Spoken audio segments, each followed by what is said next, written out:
All right, everybody, this will be a warning to all politicians. I'm running for president 2024, part 66, 65. I don't know, I'll have to look before I post it. Anyhow, to follow up on some of the things dealing with racism and also crime. Um,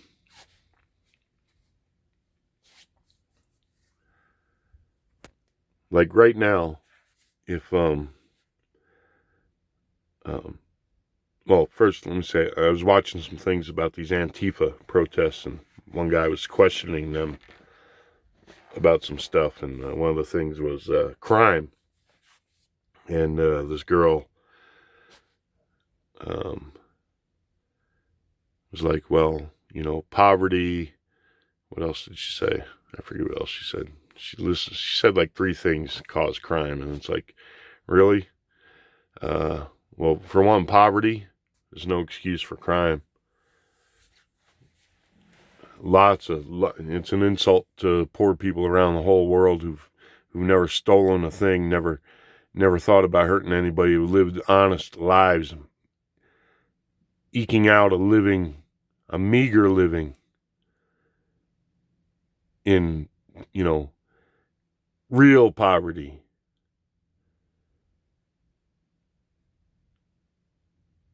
There's nobody starving to death in this country. You try and tell me you're oppressed and you got your bag of dope and your EBT card and, you're on your way through the drive-through at McDonald's. I'm sorry. When I look around the world, you got it pretty good, buddy. There's a lot of people would trade places with you, maybe minus the weed, but they would trade places with you in a heartbeat. To be in a car and driving through McDonald's and and have a card on them, they could go to the store and get food, you know, uh, and have electricity and all that kind of stuff. So, you know, let's get real about a lot of stuff. Um, so poverty is no reason for crime. People who, whether it's youngsters who mess up and just get involved and do something stupid, or you take it to the next level, people just have no regard. They have no morals or anything like that, and they just don't give a damn. Um, I was poor. Um, and depending on whose scale you go by, you could still probably list me as poor. Depends. It's all perception, ain't it? Um, Poor compared to who? I'm doing all right compared to some people, but compared to other people, I got a long way to go. But um, I was always told, being poor is no reason to steal, and being poor isn't a sin. It's not a crime to be poor. It's most people, kids especially, growing up poor, don't really realize they're poor until later in life. You know, when everybody around you is in the same condition, you know how poor it is. You know, mom and dad might be fretting about how they're going to pay the light bill or whatever like that, but to a kid, you don't know. Um,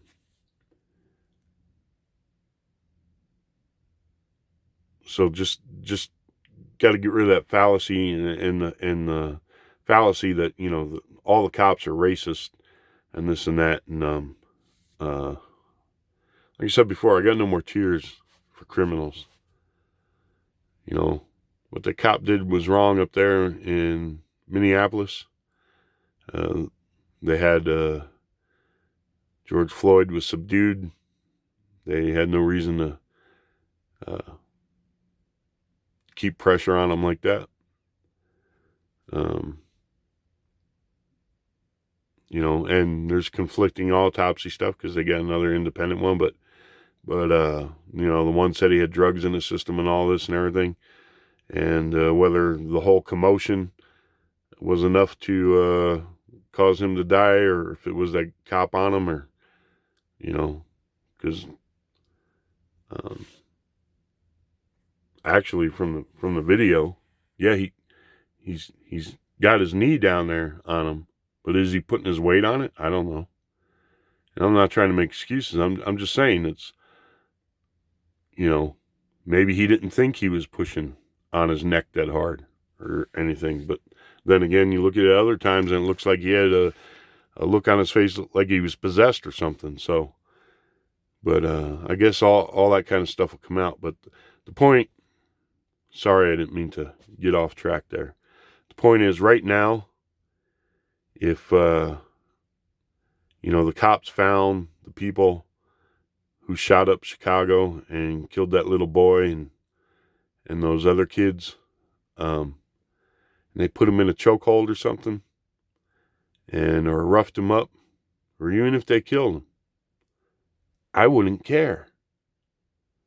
You understand? I'm not going to cry and get all upset because some piece of crap that murdered a 3-year-old little boy gets beat up by the cops or gets put in a chokehold and then dies from it. I'm not going to care.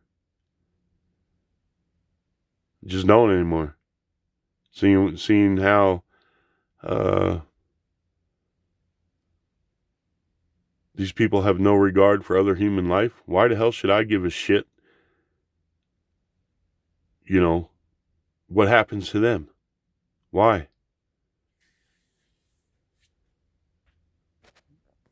It's like I said before, who's to blame? Whose fault is it? You bring it on yourself. You're out committing crimes and stuff. And then the cops come and something goes wrong, and you attack them. And these politicians are trying to make it to where police can't defend themselves at all. Have you seen some of these people? Look at some of those prison shows and look at Scared Straight and stuff like that. Look at the types of people they have to deal with. And you want to make it harder for the cop to defend himself?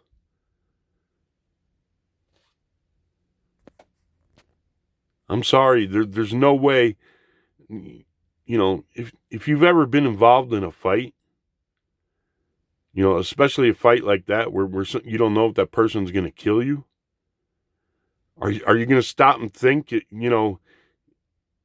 you have a chance to grab them in a chokehold or something like, oh, I can't do that, I better do something different, and take a chance of that guy getting an advantage of you? You can't ask cops to think like that in the heat of the moment when something like that's going on. That's not realistic. That's not realistic at all. And I think that's, Democrats are crying about the bill Trump put through for better police training and stuff, saying, well, he didn't out and out, outlaw the chokehold and stuff. Honestly, think about it. You're in a knockdown, drag-out fight with a guy who might be twice your freaking size.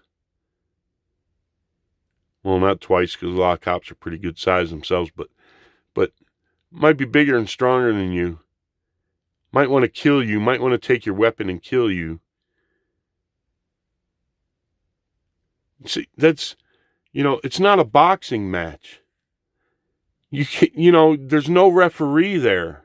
Do you understand this? It's not a sporting event. It's not a boxing match. You can't tell a cop, who gets attacked, and then he uses a chokehold. Oh, well, we're coming after you. That was an illegal. You got to tell these lawyers and these judges to stick it, and these politicians to stick it sometimes. This is why, do you understand this is why the police are pissed off? This is why the cops are pissed off at these politicians. They're making it impossible for them to do their jobs and to still go home at night. Because every single little thing that is done to give the criminal advantage, they know it. You better believe they know it. And they will push it to the limits as much as they can.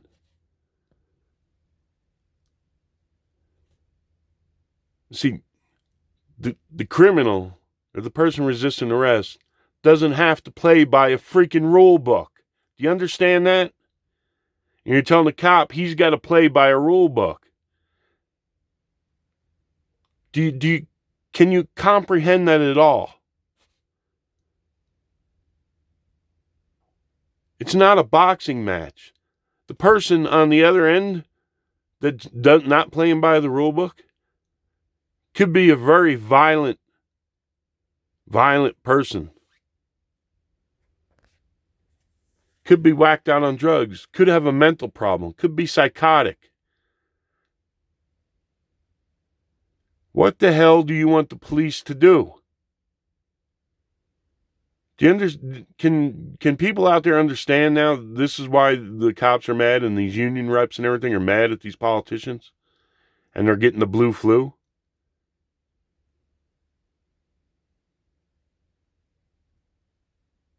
Because you're tying the hands of the cops so much that the criminals are pretty much laughing. They're freaking laughing. They're going to take every cheap shot they can.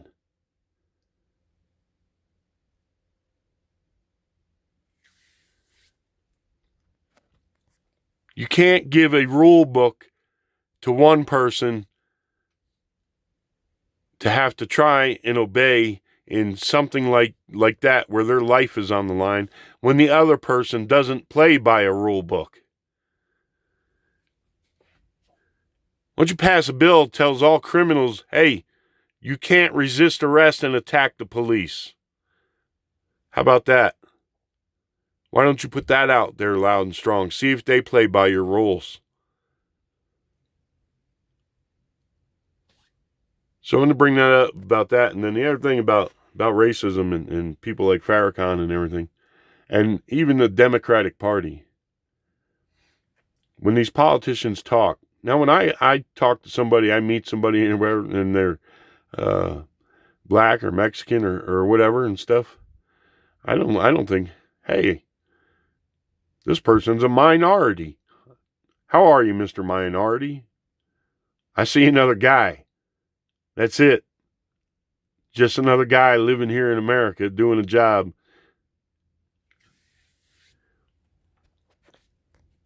Minority. I'm telling you, they use that word. It's derogatory now. Think about it.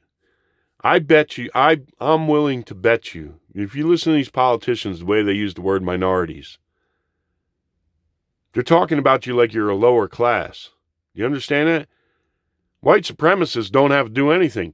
The politicians are elevating white people to superiority and privilege by demeaning everybody else by calling them minorities, which is supposed to just mean less in number. Less in number. But that's not how they use the word anymore. Think about it. If you were to go to Africa, and would you be thinking, man, there's a lot of minorities here? Or Mexico, would you go? I've been to Mexico. That's a story there. I'll tell you that sometime.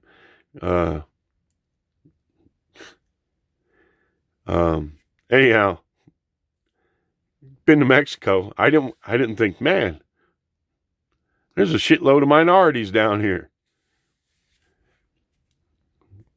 But that's the way they use the word. And I'm willing to bet you, if you went to AOC or some of these other people in the Democratic Party and asked them, do you believe there's a large minority population in Africa? Or do you believe there's a large minority population in Mexico? I bet she'd say yes. I bet she'd say yes. Because they're not looking at it as less in number anymore. They're looking at it as color. Do you understand that? It would just click in her head, lots of blacks in Africa. Yes, there's lots of minorities in Africa. I'm willing to bet you. And I bet, well, yes, there's lots of Mexicans in Mexico. Yes, there's lots of minorities in Mexico. The way they use the word minorities, I'm willing to bet you that some of them would say yes if you ask them those questions, if there's a lot of minorities in Africa or Mexico.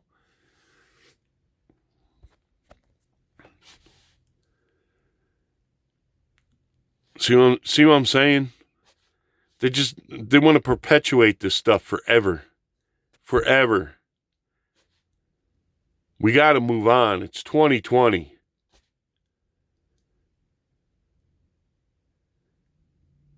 They're the racist. They're the racist. They're putting labels on you. Do you understand that? Labels that the rest of the country, we don't use with each other. Like I said, when I'm talking to somebody, I'm not sitting there thinking, well, he's a minority. It's man to man. I'm talking to another man or a woman. I'm not thinking, I'm talking to a minority.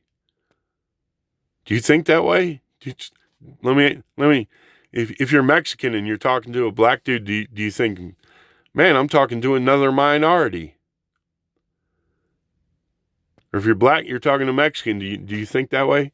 Man, I'm talking to a minority. You don't think that way. Politicians think that way. I don't think that way. Most of white America, I'm pretty damn sure, does not think that way when they're talking to a person of a different color that, hey, I'm talking to a minority. You see what I'm saying? They're the ones who divide us with these terms and these programs and all this other crap. Can't we all just be American?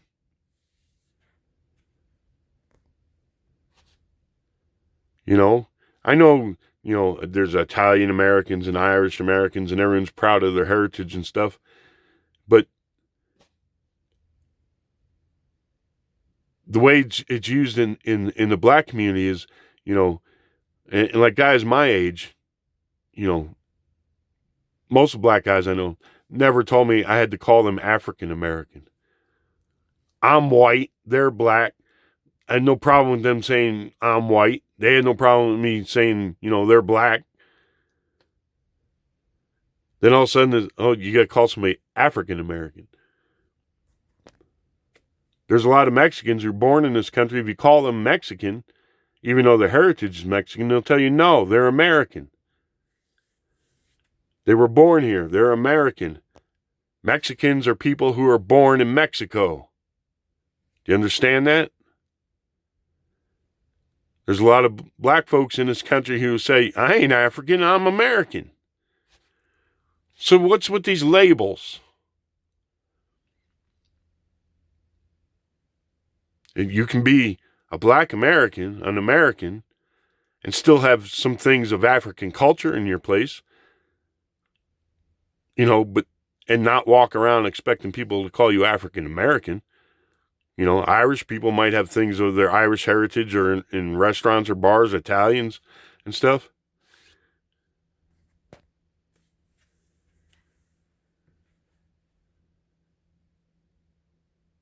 But, I've never been told by an Italian American I had to call him an Italian American. See, some of these labels and stuff, I think are used to make divisions between us, to divide us. Am I wrong on that? Leave a comment, whatever. And like I said, I'm not looking for subscribers. I think I got one. I don't know who it is, but I've seen a few comments, some likes and stuff, but not a whole bunch. And like I said, this campaign, it's Art's party. president 2024. Don't want anybody's money. Not looking for subscribers. If you want, give a thumbs up. Maybe we get some attention. Make the politicians pay attention.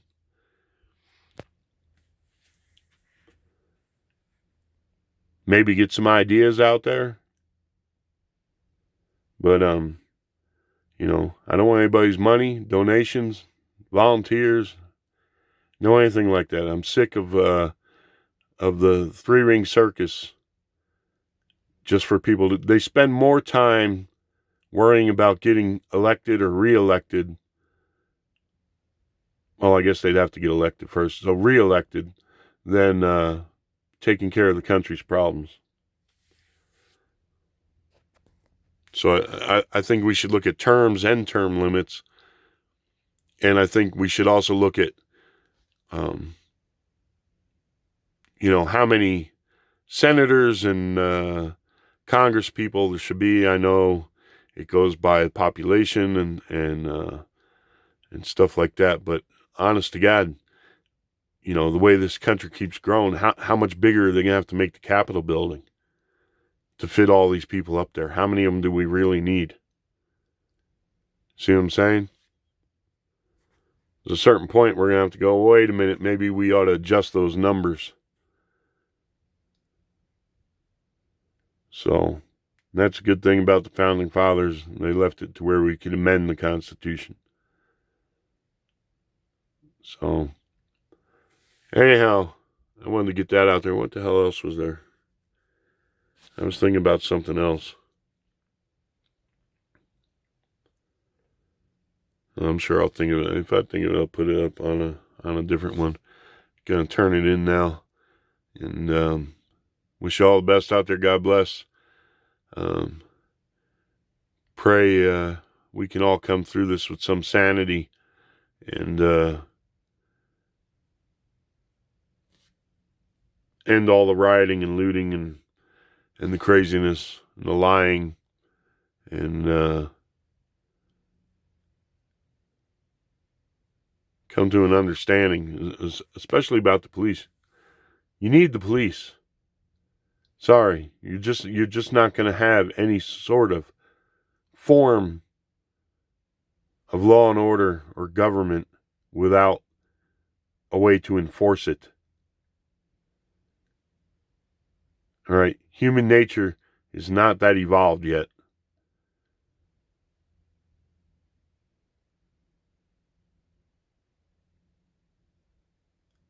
And then you'll actually, I think you would actually have more deaths because people will defend themselves. And if there's not going to be any cops to stop the criminals, they might start thinking, hey, we're off the hook now. We ain't got to worry about the man. Let's, do whatever. Well, then guess what? The average citizen who doesn't have a rule book and there's no cops to come enforce a rule book, guess what? You're going to get shot. So you're going to have a lot more bloodshed. Because where the police might try and apprehend somebody without shooting them, the average citizen ain't going to give a damn if you get it in the back while you're running away. Once you're confronted with somebody who's going to defend themselves with a firearm. So you want no police? Well, guess what? It's a two-way street, buddy. It's a two-way street, Jack. You want no police? People to defend themselves? Well, if there ain't no cop to come after you, there ain't going to be no cop to come after me or anybody else who defends himself either.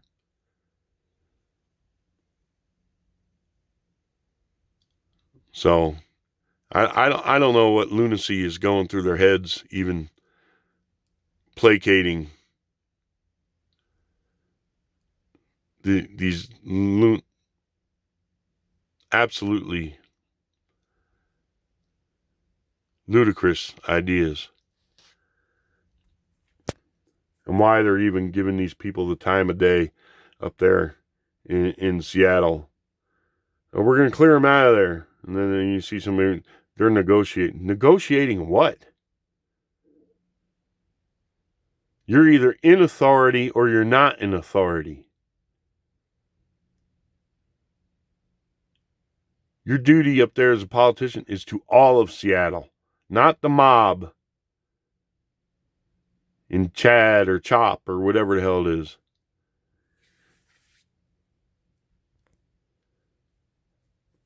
Can you imagine if those people were in power when we were attacked at Pearl Harbor? Can you imagine that?